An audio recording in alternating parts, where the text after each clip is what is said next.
Salve galera da primeira série da turma da Escola Cívico-Militar, professor Antônio Ferreira Lima Neto, turmas 1A, 1B, 1C e 1D. Aqui é o professor Feliciano gravando mais um vídeo com aula de física para vocês, correto, moçada? Lembra a galera do canal que está assistindo aí? Olha só, moçada, o negócio é o seguinte, vamos dar continuidade aqui no estudo de magnetismo, de eletromagnetismo, aqui na página 42, falando sobre campo magnético em uma bobina, certo? A gente já falou sobre campo magnético em um fio condutor, sobre o campo magnético em uma espira, agora em uma bobina. Então, a fotografia ao lado mostra uma bobina, também chamada bobina helicoidal ou solenoide. Ela é obtida ao enrolar um fio em formato de hélice cilíndrica e é determinada pelo número de espiras N, por seu comprimento L e por seu diâmetro D, certo? Então aqui, ó, uma espira, o comprimento, essa distância que vai da primeira até a última espira, né?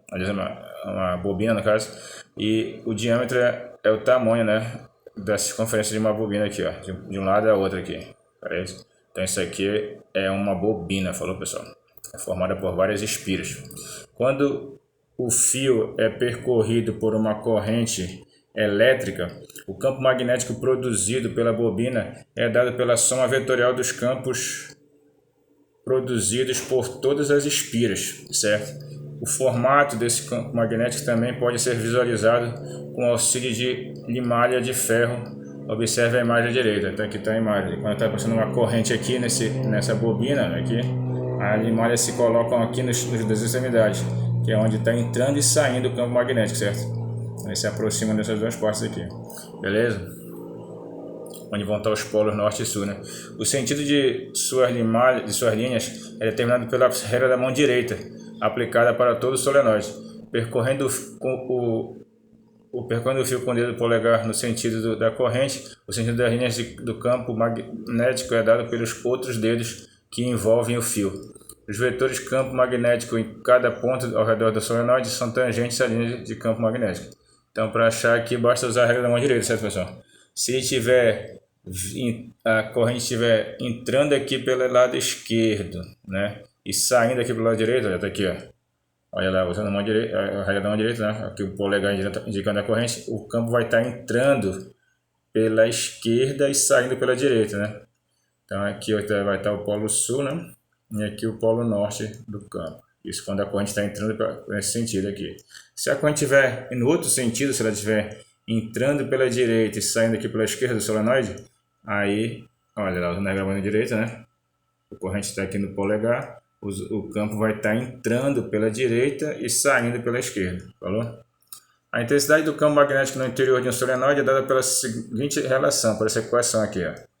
Campo magnético B é igual a μ, que é a constante magnética, né, vezes o número de espiras, vezes I, que é a corrente, dividido pelo comprimento, em que B é a intensidade do campo magnético, μ é a constante de proporcionalidade, N é a quantidade de espiras, I é a intensidade da corrente elétrica e L é o comprimento do solenoide, né?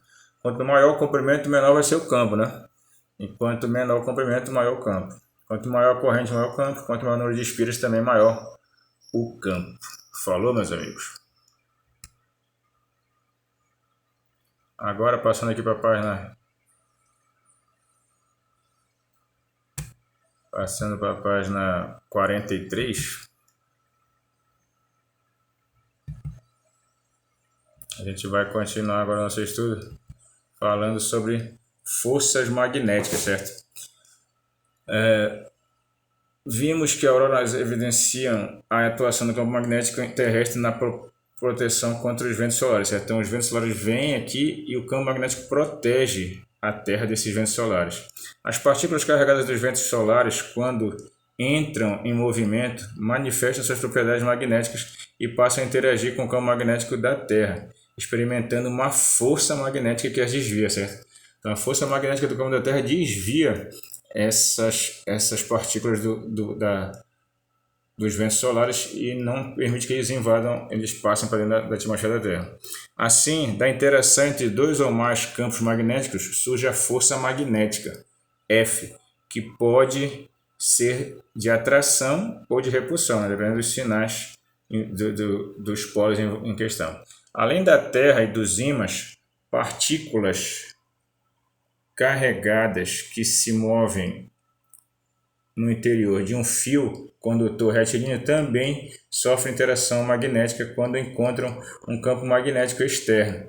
Portanto, uma carga que esteja em movimento será defletida ao atravessar um campo magnético externo por causa de uma força magnética chamada força de Lorentz, certo? A força magnética atinge um valor máximo quando a carga está se movendo perpendicularmente às linhas do campo magnético. Então, quando está falando de 90 graus, certo? Em outros ângulos, a força é menor e torna-se nula quando a partícula se move paralelamente às linhas do campo magnético. Se ela for na mesma direção do campo magnético, paralela, né, a força magnética vai ser zero. Agora, se ela estiver perpendicular, a força magnética chega no valor máximo. Considerando uma partícula carregada com carga Q, movendo-se com velocidade v e produzindo um ângulo θ em relação ao campo magnético B, a força magnética F que atua sobre a carga tem direção e sentido mostrado na imagem ao lado aqui, certo? Então aqui eu tenho uma partícula atravessando aqui o campo magnético, né? Perpendicular às linhas do campo, e aí surge nela uma força magnética, certo? Que tem o valor máximo. Esse ângulo aqui θ é o ângulo que a partícula, né, forma com a linha do campo. A direção da força não está ao longo das linhas de campo, nem ao longo da direção da corrente. Ela é sempre perpendicular, tanto às linhas de campo quanto à velocidade das partículas, ou seja, é perpendicular ao plano formado por V e B, certo? A força está sempre aqui para cima, é perpendicular a esse campo aqui do V e B.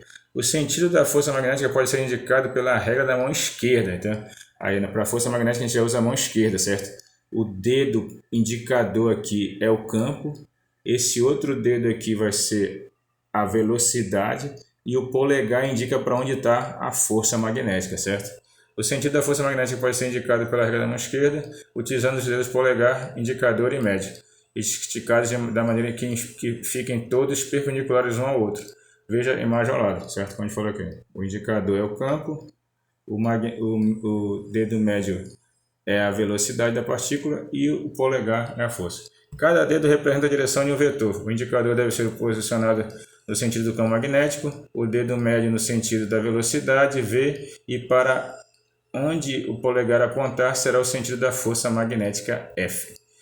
Quanto à sua intensidade, ela é determinada por uma relação que foi obtida experimentalmente, medindo a intensidade da força sobre uma partícula com carga Q, ao se mover por um campo magnético externo, variando por diversas vezes tanto a velocidade como o ângulo B e V.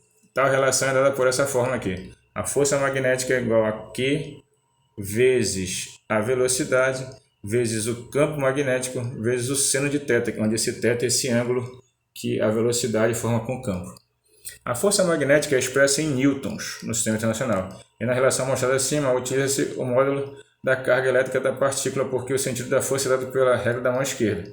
Portanto, se a carga for positiva, o sentido da força é dado diretamente pela regra. Se a carga for negativa, aplica-se a regra da mão esquerda, mas inverte o sentido do indicador do polegar. Então a força vai estar para baixo, né? Se a partícula for negativa, o sentido vai estar ao contrário, beleza? Bem, meus amigos, vamos agora passar aqui para a página 44, onde nós temos umas questões muito importantes aqui, né, para a gente fazer para se preparar para a nossa prova. A primeira questão aqui fala o seguinte: desde tempos remotos, muito se especulou acerca da origem e principalmente das características do campo magnético terrestre. Recentes pesquisas usando sondas espaciais demonstram que o campo magnético terrestre, aí tem as alternativas. Letra A: limita-se a uma região de seu entorno chamada magnetosfera, fortemente influenciada pelo Sol. Já está de cara essa aí a correta, certo, moçada? Essa é a correta. É isso que acontece. Ele limita-se pela magnetosfera e ele é influenciado pelo Sol, por causa dos ventos solares também. B: limita-se a uma região de seu entorno chamada magnetosfera, fortemente influenciada pela Lua. Não, a Lua não influencia no campo magnético. Letra C, é constante ao longo de toda a superfície do planeta, sofrendo forte influência das marés. Não, ela varia, ela é mais concentrada nos polos, né? É constante ao longo de toda a superfície do planeta, mas varia com o inverso do quadrado da distância ao seu centro. Não, nada a ver isso aí também. É produzida pela crosta terrestre a uma profundidade de 5 a 30 km e é fortemente influenciada pela temperatura reinante na atmosfera. Não, nada a ver. A letra A, certo, pessoal? Limita-se a uma região de seu entorno chamada magnetosfera, fortemente influenciada pelo Sol. Na segunda questão, uma criança brincando com um ímã o deixa cair, causando seu rompimento em duas partes. Ao tentar consertá-lo, unindo as partes ao local da ruptura, ela percebe que os dois pedaços não se encaixam por causa da ação magnética, certo? Pensando nisso, se o ímã tivesse o formato e as polaridades da figura a seguir, é válido afirmar que ele poderia ter se rompido em que parte? Aqui tem na direção do plano alfa, o plano alfa é esse aqui, cortando aqui no polo sul. Na direção do plano beta, bem aqui, cortando no polo norte, né? Não dá para acontecer isso porque, teoricamente, poderia se formar novos ímãs também, né, com os dois polos. Na direção do plano π, que é esse que corta bem aqui, ó, no meio aqui, dividindo aqui, ó, em duas partes, bem pelo meio aqui, essa é a verdade, certo, pessoal? Porque cortando desse jeito aqui, os polos norte e polo sul continuariam na mesma posição. E aí, quando fosse tentar encaixar, elas não se encaixariam porque os polos iguais iam se repelir. Então, a letra C é a correta aqui. Questão do ITA, Instituto Tecnológico da Aeronáutica, o vestibular mais difícil do Brasil. Escreva em seu caderno em qual das situações descritas nas opções abaixo as linhas de campo magnético formam circunferências no espaço. Na região externa de um toroide? Não. Na região interna de um solenoide? Não, também não é círculo, né, que eles fazem. Próximo a um ímã com formato esférico? Também não. Ao redor de um fio retilíneo percorrido por uma corrente elétrica? Sim, né? Te viu anteriormente que quando tem um fio retilíneo, ao redor dele fica uma circunferência, o círculo do campo magnético. Exatamente a letra D. Na região interna de uma espira circular? Não. Então era a letra D aqui nessa questão do ITA, certo? Ao redor de um fio retilíneo percorrido por uma corrente elétrica, é ali que se forma uma circunferência, o campo magnético. Vamos em frente. Quarta questão. Considere as afirmações a seguir e julgue-as como verdadeiras ou falsas, justificando as falsas. Um condutor percorrido por uma corrente elétrica gera um campo magnético ao seu redor? Sim, verdade. Um transformador não gera um campo magnético quando está em funcionamento? Isso é falso. Se tem um transformador, tem uma bobina lá dentro e ele é capaz de gerar um campo magnético ao redor dele, certo? Então, essa afirmação é falsa. Terceira, um feixe de elétrons em movimento induz o campo magnético? Sim. Então, se tem movimento de elétrons, tem corrente. Se tem corrente, tem campo magnético. Falou? Então, a primeira era verdadeira, a segunda falsa, a terceira é verdadeira. Vamos em frente, meus amigos. Quinta questão. Para os casos ilustrados abaixo, represente o vetor campo magnético no ponto P gerado por um fio condutor de corrente elétrica. Olha, pessoal, nessa primeira situação que está acontecendo aqui, olha, o campo está saindo do papel, certo? Se ele está saindo para a regra da mão direita, o campo no ponto P vai estar girando como? Vai estar girando para a esquerda, certo? Então, no ponto P aqui, o campo magnético vai estar para a esquerda, certo? Para esse lado aqui, para a esquerda. Na letra A. Na letra B, o campo está entrando no papel, olha, aqui a gente está vendo a parte de trás do campo aqui, ó. Certo? Então, nesse caso aqui, no ponto P, o campo magnético vai estar para onde? Vai estar para a direita, certo? Vai estar para a direita, no sentido contrário. Certo? Aqui, o campo está saindo, ele está girando aqui, nesse sentido aqui assim, ó. Então, o campo vai estar para a esquerda aqui no ponto P, na letra A. Na letra B, o campo está entrando, aí aliás, a corrente está entrando, a corrente está entrando, então o campo está girando no sentido contrário, ou seja, para o lado direito. Nessa letra C, a corrente está subindo, então pela regra da mão direita o campo vai estar saindo aqui no ponto P, certo? Vai estar saindo aqui no ponto P. E na letra D, a corrente está descendo, então pela regra da mão direita o campo vai estar entrando no ponto P, né? Só usar a mão direita que tu vai ver aí que ele vai estar entrando aqui no ponto P. Beleza? Sexta questão, pessoal. Determine a intensidade do campo magnético gerado em um ponto a 24 centímetros de um fio condutor percorrido por uma corrente elétrica de 3 amperes. Considere o μ0, né, a constante magnética, de 4π vezes 10 a menos 7 Tesla metro ampere. Certo? Já coloquei aqui no quadro a resolução pela fórmula que a gente tem, né? Campo magnético é igual a μ, ou seja, m, que é o coeficiente, vezes a corrente I, dividido por 2πr, que é o comprimento de uma circunferência. Ora, ele diz que o μ é 4π vezes 10 a menos 7. A corrente é 3 amperes. 2π da fórmula, o raio é 24 centímetros, que a gente passando para metro multiplica por 10 a menos 2, certo, moçada? Para passar para metro. Aí o que eu fiz aqui? Dividi 4 por 2, que deu 2. 2 vezes 3, 6, certo? Aí eu simplifiquei aqui 6, né, por 24. Tudo 6 por 24, 6 por 6 dá 1, 24 por 6 dá 4, é 1 quarto. E 1 quarto é 0,25. Então fica 0,25. 10 a menos 7 dividido por 10 a menos 2 fica 10 a menos 5, né? Porque fica 10 a menos 7 menos 2, ou seja, menos 7 mais 2, que dá menos 5. Aí o que a gente fez aqui? Andou uma casa para a direita e subtraiu menos 1 aqui em cima. Então ficou 2,5 vezes 10 a menos 5 menos 1, que dá 10 a menos 6. O que esse é campo magnético? O campo magnético é dado em Tesla, certo? Então 2,5 vezes 10 a menos 6 Tesla. Então beleza? A gente dividiu aqui 4 por 2, que deu 2, multiplicou 2 vezes 3, deu 6. E simplificou 6 por 24, deu 1 quarto, que é 0,25. 10 a menos 7, a gente cortou também o π com o π, né? E ficou aqui 10 a menos 7 por 10 a menos 2, que dá 10 a menos 5, né? Porque repete a base e subtrai os expoentes. Menos 7 menos 2, fica menos 7 mais 2, que dá menos 5. Aí 0,25, para ficar em notação científica, a gente andou uma casa para a direita. Ficou 2,5. E aí, como andou uma casa para a direita, subtraiu menos 1 aqui no expoente. Menos 5 menos 1, deu menos 6. Então, ficou aqui 2,5 vezes 10 a menos 6, o que esse é campo? Tesla, falou, moçada? É ou não é um negócio divertido? E por último, a questão 7 fala o seguinte: considere uma partícula eletricamente carregada em repouso, imersa em um campo magnético externo. Com base nessa situação, classifica as afirmações abaixo como verdadeiras ou falsas, justificando as falsas. A força magnética sobre essa partícula será diretamente proporcional à intensidade de sua carga.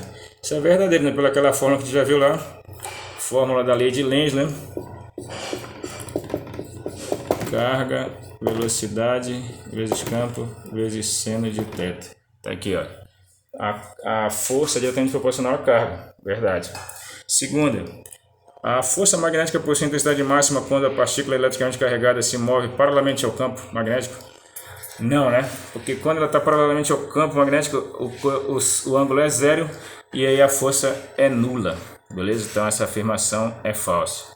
Terceira, a intensidade da velocidade da partícula e do campo magnético externo são diretamente proporcionais, pois se há aumento da intensidade de campo, a velocidade também aumenta para a mesma força magnética. Pela fórmula, pessoal, a gente percebe o seguinte, que se eu passar a velocidade para o outro lado, ela passa dividindo. Então ela e o campo, elas são inversamente proporcionais, certo? Então não é verdade isso aí.